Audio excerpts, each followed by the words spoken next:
I'd like to first thank you all for tuning in, and thank you very much to Adele Najdowski for inviting me here this afternoon. My name is Tom Szabo, and I'm a board-certified behavior analyst, completing my doctorate in psychology at the University of Nevada, Reno. My mentors at UNR are Larry Williams and Stephen C. Hayes. Before I begin, I want to point out to all the BCBAs out there that there are many other professionals and potentially parents who are tuning in. So I'm going to keep the technical jargon down to a minimum. I'm going to introduce a few terms and put them in the context of Skinner's radical behaviorism. But I'm not going to speak scientist to scientist technical terms throughout the discussion. This is an introduction to everyone. This is a really nice time of year. It's not too hot out yet, and it's delightful to get out onto the deck and to cook. One of my favorite things to do is to grill up some salmon. This was my salmon from last night. It was looking pretty good, right? Hot off the grill, what I do with my salmon is I chop up a fresh lemon to squeeze it over the salmon. Wow, I think I missed my calling. You're going to have to call me the Galloping Gourmet from now on. So now what I'm going to ask you to do is to join me in imagining that we're cutting this lemon in half. And now what we're going to do is we're going to take this juicy lemon and we're going to take a huge bite out of it and slurp down its juices. Yuck. So what happened? The word lemon was in a particular type of relationship with grilled salmon. It has several functions for us if we use it in that context. It's flavorful and tangy. It has a bright aroma.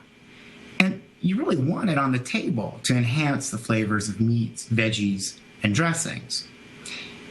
But we changed all that by imagining what it would taste like to bite into it raw. We transformed the function of the word. Now that function is one of yuck. And just hearing me speak about it, damned if your lips are not puckering up. You might have winced or startled. But with all those reactions, what's interesting is that there is no lemon in front of you. So how is it that talking about lemons could produce those responses? Now, you might say, gee, Tom, all I have to do is say, want to eat? To my dog, and even though there's no food in the room, he starts twirling in circles and salivating. And you'd be right to point that out. But let's take it a step further and look at the question that Alfred North Whitehead posed on the right-hand side of your screen to B.F. Skinner on the left side of your screen. Skinner had just published The Behavior of Organisms and was making waves with his discovery of operant learning.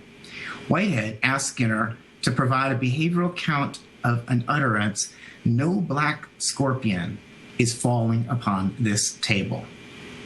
Skinner did, but it took him 23 years to do it. And his reply was the book Verbal Behavior. The question turned out to be a really truly complex one. Can radical behaviorism explain the enormous generativity of our language repertoires? Well, it's worth noting that verbal behavior was the very first attempt in history to provide a thoroughly functional account of language. The central premise is that verbal behavior can be broken down into several functional units that function, that as a whole can be conceptualized as behavior that's reinforced by a listener that is specially trained to provide such reinforcement. Now, this explanation was quite radical for its time, and it had enormous utility in teaching people with disabilities the basic verbal operants or classes of behavior. Humans learn in infancy to ask for things that aren't present, to speak in a particular way in the presence of an object or an event, and to echo the behavior of other speakers. But the analysis becomes much more complicated as Skinner tried conceptualizing, fantasizing, dreaming, self-editing, and thinking. Relational frame theorists and other theorists working within the behavior analytic tradition have offered mild criticisms and refinements. From the RFT perspective, there are both conceptual and empirical issues with the approach. First, there's nothing else we do in behavior analysis that considers the behavior of one organism only with respect to the behavioral history of another. And that's requisite within this account. For verbal behavior to occur, a listener must mediate reinforcement and must be specially trained to do so. That's from page 225 of Verbal Behavior for the geeks out there. Second, there's an inherent problem with this definition because any organism in an operant chamber that learns pulling a lever is going to result in food is training the organism outside of the box to present that food. But what if the food is presented by a non-living mechanism? Is the speaker's behavior then not verbal? How has the response changed? Now, one final problem from an RFT lens is that comprehension of what the speaker says could be rightly justified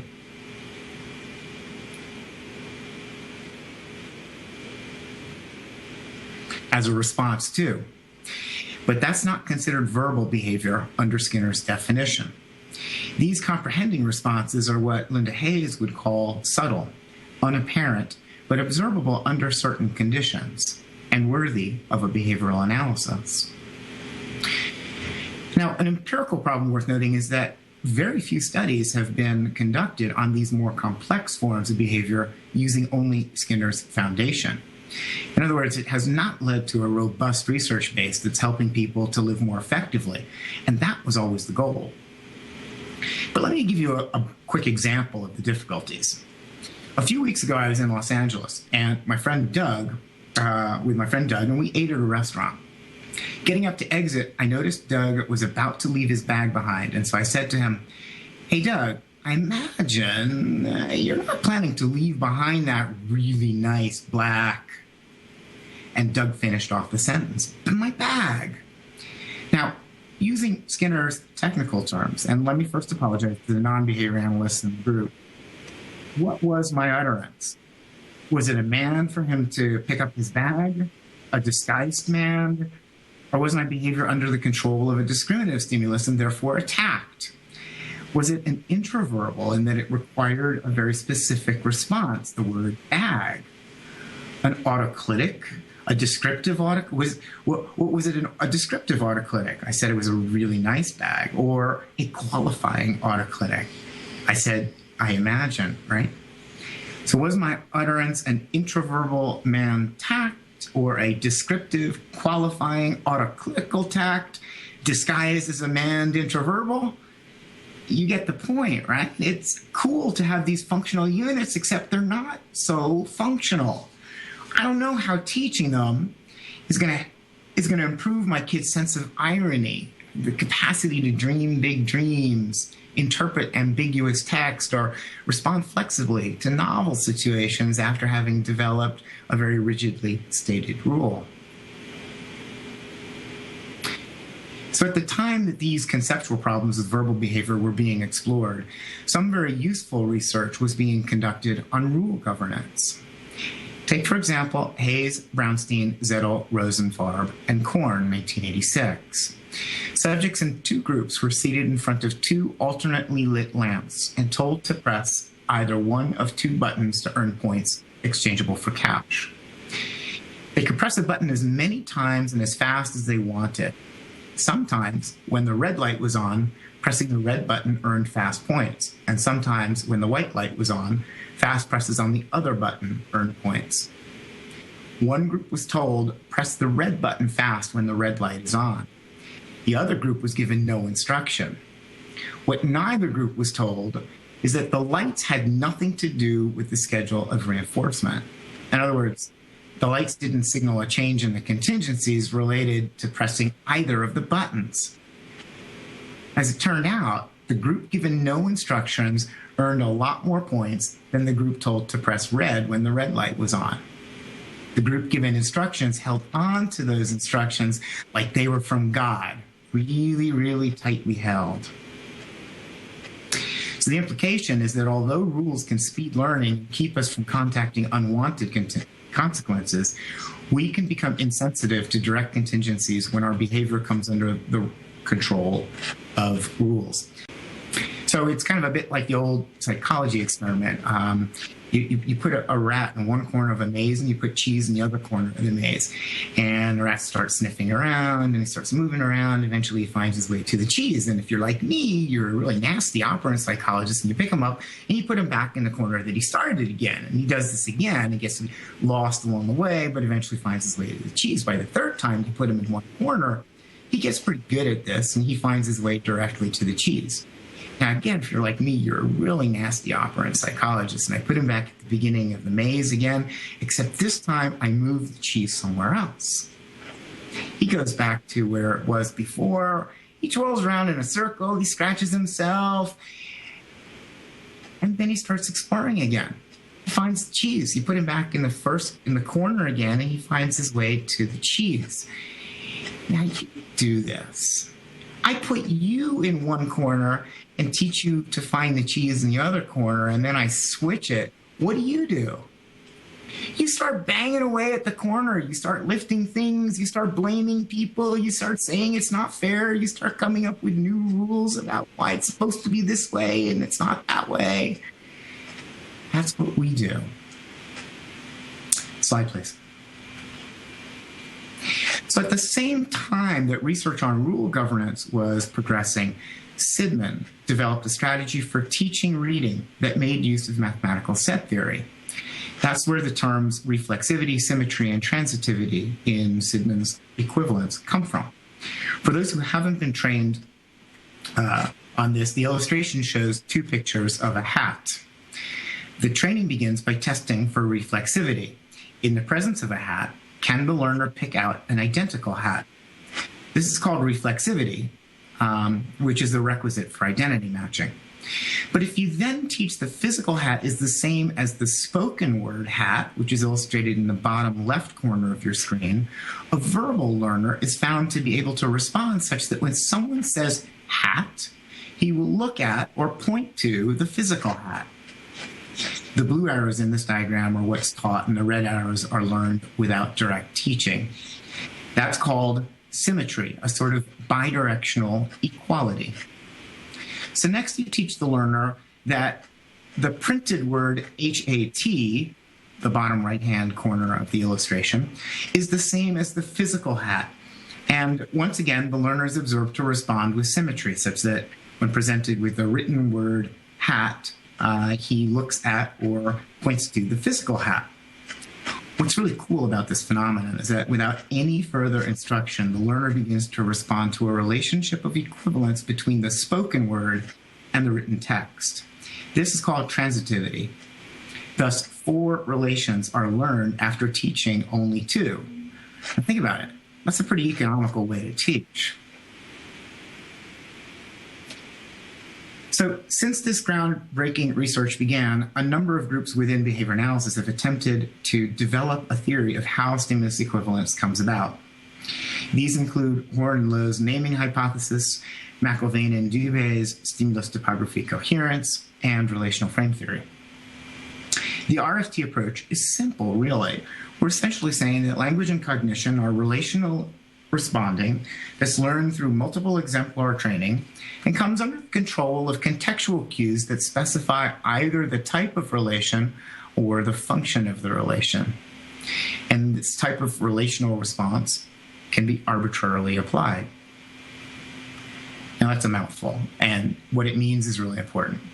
The things that get related don't have to be ever related before. You can pick up any 2 things or events, and if you're verbally able, you can show how they're the same, how one is the grandfather of another, how one is superior to the other, how they're both members of a class of even bigger things, etc. In other words, the things that get related by those who are verbally competent can be completely physically dissimilar and don't have to exist in time and space. In other words, the functions of one stimulus alters or transforms the functions of another stimulus in accordance with the derived relation between the 2 without additional training. Now that's still an awful lot to digest, so I'm going to unpack that a bit further in the next 10 minutes. This transformation of stimulus function thing is so important that I'd say it's at the heart of the analysis. Before I explain, let me point out that there are two general contexts that we speak about. One is a non-arbitrary context. That's when stimuli of interest are topographically or physically related, like a big tree versus a small tree. Second, we talk about arbitrary contexts, and these involve verbal stimuli that have no physical relationship to each other.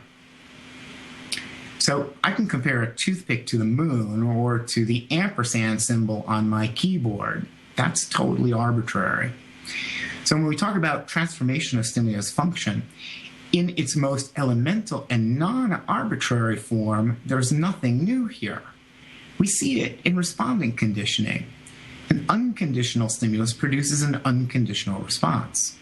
But when a neutral stimulus is correlated repeatedly with an unconditional stimulus that produces a response, the formally neutral stimulus becomes correlated with the same response. The functions of both stimulus and response are transformed. And so we now call them conditional stimulus and conditional response. It's the same thing in operant learning. After a response has reliably produced a consequence, the response becomes an operant, and the consequence either a reinforcer or a punisher. The functions of behavior and consequence have been transformed. Now, what we call derived relational responding in a non-arbitrary context is done by all living organisms. So in the non-arbitrary context of smaller than, an organism learns to approach the larger of two food resources and to recede from the larger of two aversive stimuli. I really like this bear myself, but I probably won't approach even the smallest of the three bears on your screen myself. In an arbitrary context, things are a little different. We can train a verbally able child that a physically smaller dime is larger than a physically larger nickel. The child will then, when asked which is smaller, respond that the nickel is smaller. The important point here is that once several of these larger, smaller relations in an arbitrary context are learned, the functional context of worth or value is learned also.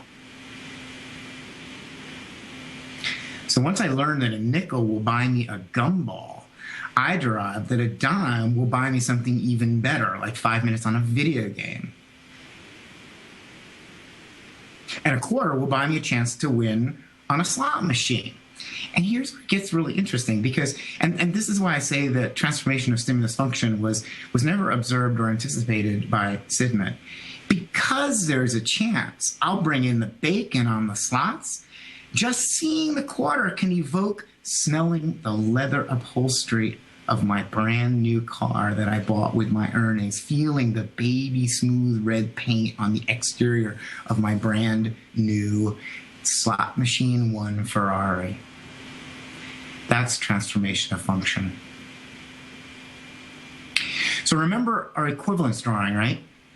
Well, this is the point in this talk where even the behavior geeks get a bit cross-eyed, so I'm going to try and go real slow. Feel free to send me a note if I'm going too fast.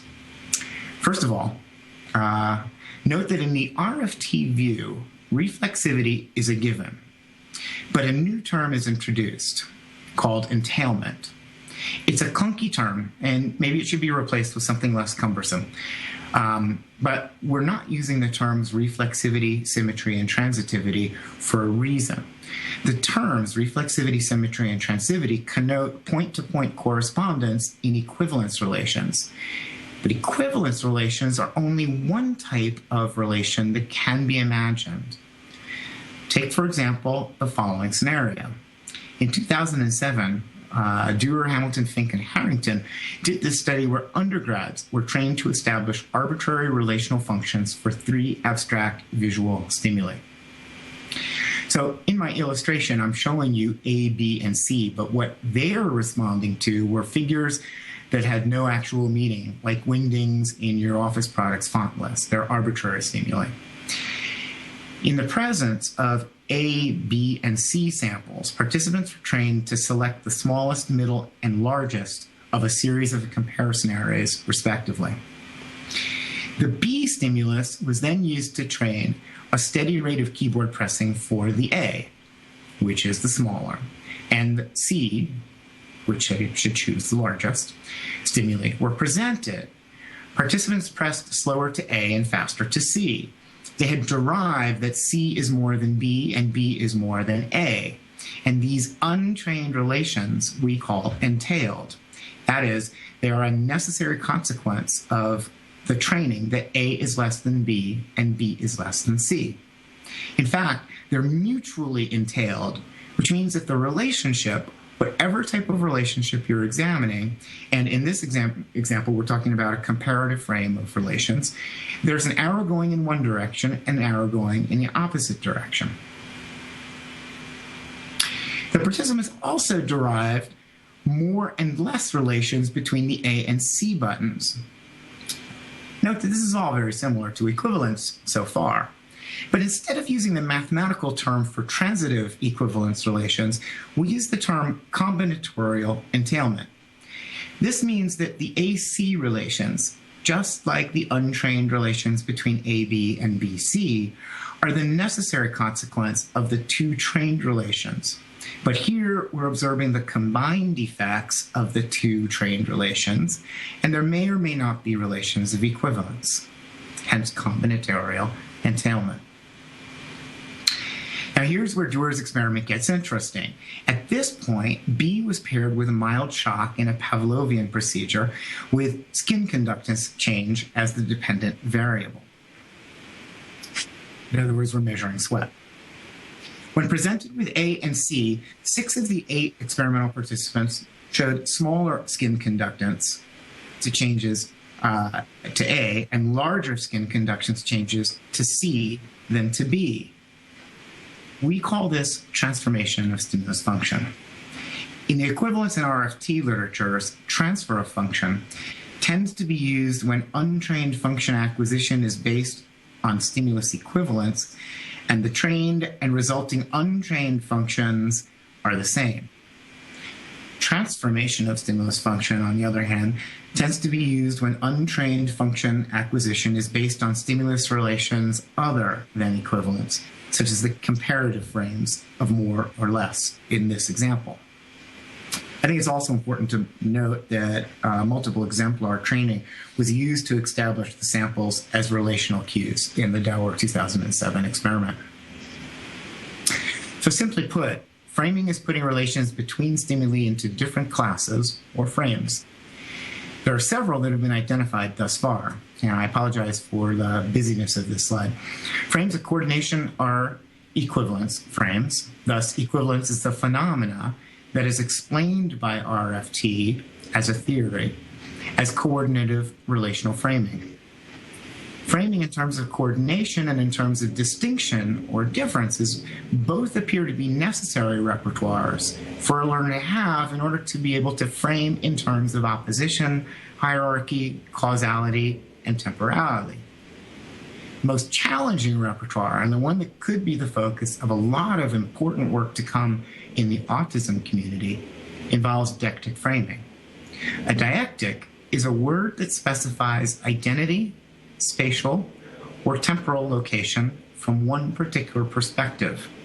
Deictic framing involves speaking from a locus of self, a perspective that's situated in time and space, but flexible enough to evaluate what something looks like or would look like from a different perspective.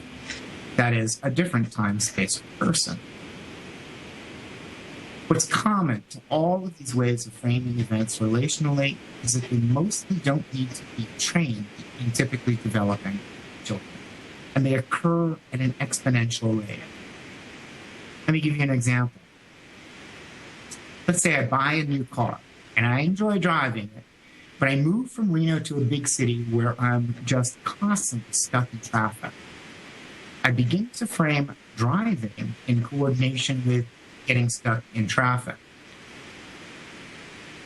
Walking really gets me to and from my various meetings just as fast and with less hassle. So walking for me is now in a frame of opposition to being in a traffic. And being in my car. And because walking is healthy, I begin framing it equivalently with going for hikes on my favorite trails. And I begin to frame driving, which I still might enjoy, as something that has lesser value to me than being healthy. And that's when I begin to be regularly mindful, so to speak, of the probability that if I keep driving all the time instead of walking or taking my bike, then I'm likely to become obese. A causal frame. So you can see how rapidly this all happens, and not necessarily in that particular order. It's quite useful, really. It's obviously a repertoire that has conferred our species with evolutionary advantages. But there's a dark side to framing relationally, and that's the stuff of another webinar on acceptance, commitment, and resilience. I'm going to shift gears now, and I'm going to talk about how this can be applied with kids with autism and other related disorders. Before I start, though, let me point out that Rehfeldt and Barnes-Holmes have edited an excellent book on RFT applications for learners with autism and developmental disabilities. Additionally, there's the new RFT book edited by Diamond and Roach, and that has several chapters of interest to this community. But I want to highlight a study that's worth checking out. It's a small, tightly designed study that came out of CARD, Angela Persicki and colleagues in the Autism Research Group. And I need to pull up a slide, so give me a moment.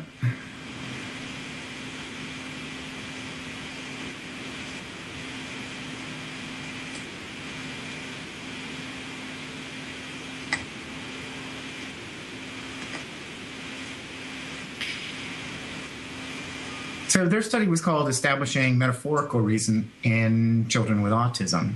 And they point out that kids with autism have tremendous difficulty with non-literal language. The language of the schoolyard is just filled with sarcasm and irony and metaphor. And all of these types of speaking involve complex verbal behavior, relations of coordination, hierarchy, and distinction. Slide, please. We're up to the establishing metaphor slide, Emily. I might not have told you to switch before. Metaphors are everywhere in our verbal communities. They're a very efficient shorthand for describing things that are less familiar to other people. And you can imagine how devastating it must be to a kid who doesn't acquire this repertoire. He's not able to follow his teachers who use sarcasm. He's not able to play effectively with his brothers and sisters or explain things effectively to other people. Slide. What Persicki and colleagues did was they evaluated 3 component skills for learning a metaphor or understanding a metaphor. The first is to relate the target, the thing that's being related, to its properties. Let me give you an example. I'm going to say that John is the salt of the earth, okay? And picture John. He's tall, he's buck-toothed, and he helps people see the good things in life. That's why. You know, it's salt. We're saying he's the salt of the earth. Salt is granular. It's a mineral, and it brings out the good taste in food. So what Persicki did was they said the first thing that the learner has to do to kind of see what John as the salt of the earth really means is they first have to relate the target, or the thing that's being related, to its properties. So John is the target, and he's tall, he's buck-toothed, and he helps people see the good things in life.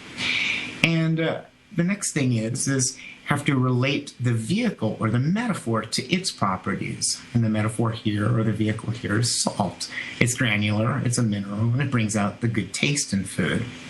And the third skill that the learner has to acquire is relating the properties of the target to the properties of the vehicle, and to select the properties of the two that are the most similar, that are related in a frame of coordination. So John is tall, salt is granular, they're not particularly related. John is buck-toothed, and salt is a mineral, well, they're not related. John helps people see things, the good things in life, and salt brings out the good taste in food. Good and good, those are related. They're in a frame of coordination with each other. Now I understand John is salt of the earth. Slide, please. So the way they illustrated it, and I apologize for the fuzziness of this picture, is they told children a story and then asked a question about the metaphor. And I'm having trouble reading this myself. The question reads, the story was, I once knew a boy who always wore yellow. He liked to stay up at night and was really strong. And if I said he's a superhero, what would I mean by that? Well, on the left-hand side of the diagram, you see the target is this boy, is he, and you can see that he's in a hierarchical relationship with all of his properties. He wears yellow, he stays up late, he's strong. On the right-hand side of the illustration, you see the vehicle, or superhero. And a superhero has several properties, too, that the learner has to recognize, like wearing capes, flying, and being strong, all of which are in a hierarchical relation with the vehicle, or being a superhero. Now, the learner has to compare each of these three relations. Well, wearing yellow and wearing a cape, they're not particularly related. They're in a frame of distinction with each other. They're separate. Staying up late and flying, they're also in a relation of distinction. In other words, they're not related. And strong, well, they're in a relation of coordination or equivalence. That's what the learner has to recognize to understand he's a superhero. Slide, please. Now, RFT posits that metaphorical reasoning, like any other behavior, should be teachable via multiple exemplar training. And what Persicki and colleagues did was they used multiple exemplar training to train metaphor comprehension. And they measured the percentage of correct responses to untrained metaphors in a multiple baseline across participant study. Now, they added something in. So kids who didn't respond to the correct stimulus discriminations during multiple exemplar training were given additional assessments in the form of visual aids. And then they checked for generalization using probes consisting of novel stories and post-training with stories in a baseline assessment followed by the training phases. Slide, please. And these are their data. Notice that for three participants, we have Sheldon, Howard, and Raj. During baseline, illustrated with closed black squares, neither of the three kids were able to answer comprehension questions correctly. During multiple exemplar training, there were two phases, training stories with training questions that had prompting sequences, illustrated by the closed back triangles, and probes using novel stories were illustrated by the open white squares. And as you can see, Sheldon didn't get very far with that in the probes, and neither did Howard. Raj, on the other hand, with just multiple exemplar training, was able to meet the performance criteria specified and moved on to post-training. For Howard and for Sheldon, the second step, multiple exemplar training plus visual aids, were used to bring their performance up to criterion. And as you can see, that worked just fine. Post-training probes and generalization probes showed that the learning maintained, at least for a brief while. I guess the important thing about this current finding, this is that generalization to untrained metaphor could be taught using multiple exemplar training. Now I'm going to do a little case study here of my own. I'm going to talk with you a little bit about training perspective taking and empathetic behavior. And this was a client of mine who I'm going to call John, who was a 24-year-old man with a mild intellectual disability. And his problem behavior that he engaged in was some pretty nasty teasing of his less able roommates. He also refused to help around the house, engaged in this kind of intentionally maintained behavior. What he would say really weren't not quite punishable by law, but pretty punishable. Now, organization, what he say to me is more God. And he'd like to have friends, and he'd like shop people, but he doesn't know how to make them or keep them once he gets them. Slide, please.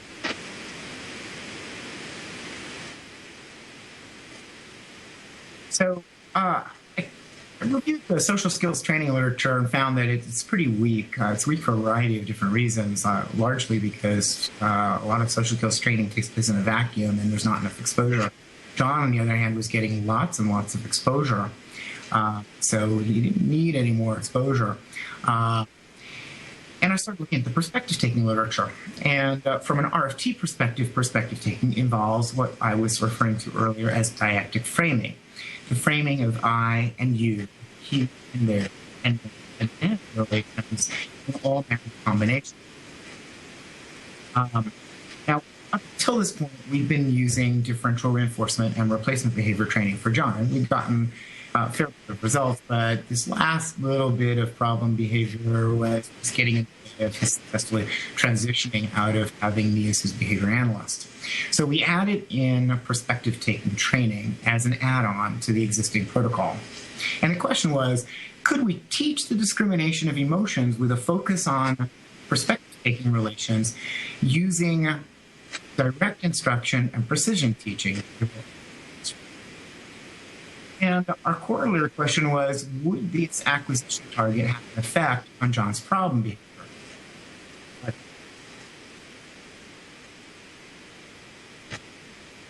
So at baseline, we conducted one.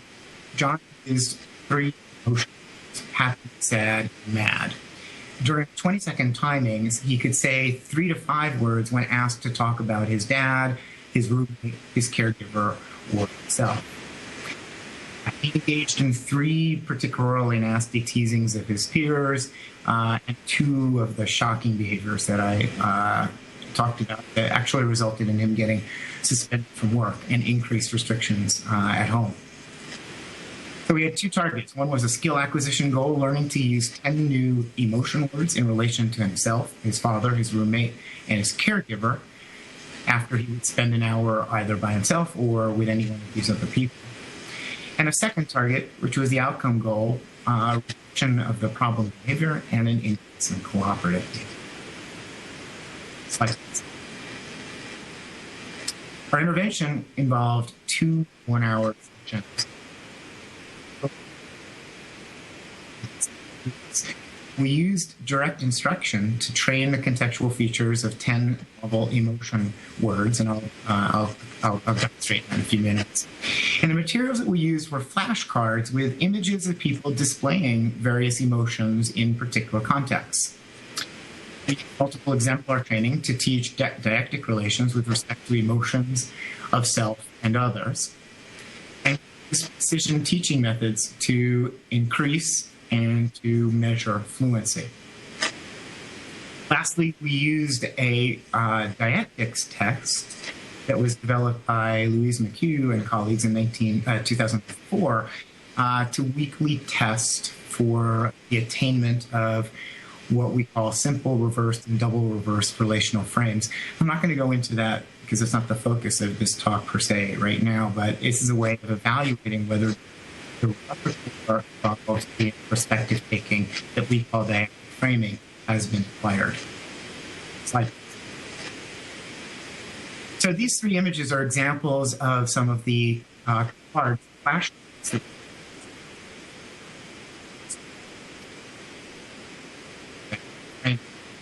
So, for example, if you take a look at the girl on the far side of the screen, she this girl is surprised. Tell her eyes are wide open, her mouth is wide open. How can you tell she's surprised? Very good. What is it about her eyes? Excellent. What is it about her mouth? No, her mouth is wide open. That's how you can tell she's really surprised. That's an example of reference. Okay. Now so I might say something like, what if you were her and she was you? How would you be feeling? How would she be feeling? I might tack in something about, if you were there and she was here and you were her and she was you, how would she be feeling? How would you be feeling? So this is how we train the dyactic relations. All right, so next slide, please. These are some of the examples, the multiple exemplars that we use for training embarrassed. And as you can see here, the relative contextual cue is smiling and putting your hand over your face. And if you go to the next slide, you can see that the relative contextual cues for being ashamed are somewhat similar in that hands are covering the face, but you can tell that neither of these two people are smiling. Next slide, please. And you can make out that these two people are proud, and we teach using the same thing, discrete trial, direct instruction. And not only direct instruction, but we do this in 20-second precision teaching timing. So we have a stack of cards, and we're asking the person to, after we've taught them, then what we do is we do this, these timings to see how many of these they've learned. And so we flip through the cards very rapidly and see how many of these they can name correctly. And then we track their number of corrects and their number of incorrects. Slide, please. Here's a slide that shows feeling unwanted. And we had several more of these slides that tapped into some more teasing-related and problem behavior-related emotions that would show up for people.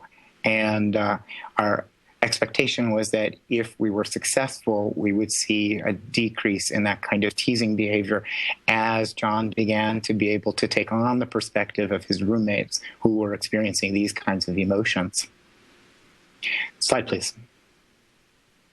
And here you can see the clinical outcomes. First of all, John acquired the 10 words that we had set up for him to learn. He started to use them in novel contexts at home.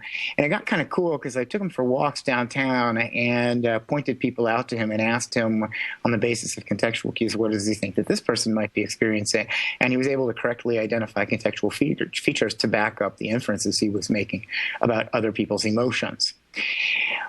Probably the most important thing here was that his problem behavior dropped off to record lows and stayed that way for well over 6 months, such that when his annual meeting came up, he'd met the criterion for terminating a restrictive behavior plan. And when somebody asked him how he feels, he said he felt proud. This was cool. His caregiver was in tears. His mother was really, really, really moved. And I don't know if he's had any problem behavior since then, but yeah, I don't believe he's been suspended from work, and I don't believe the police have called ever since then. So this is a successful, strategy. Next slide is not data from John, but I thought I would show these data because this program that I developed was modified from a program that Donnie Newsom had developed.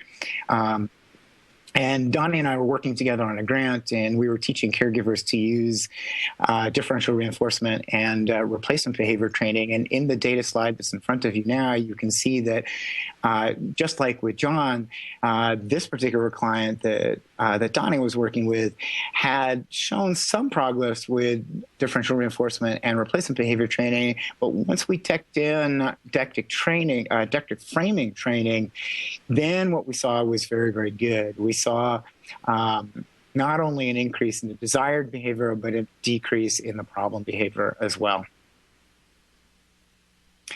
Next slide, please.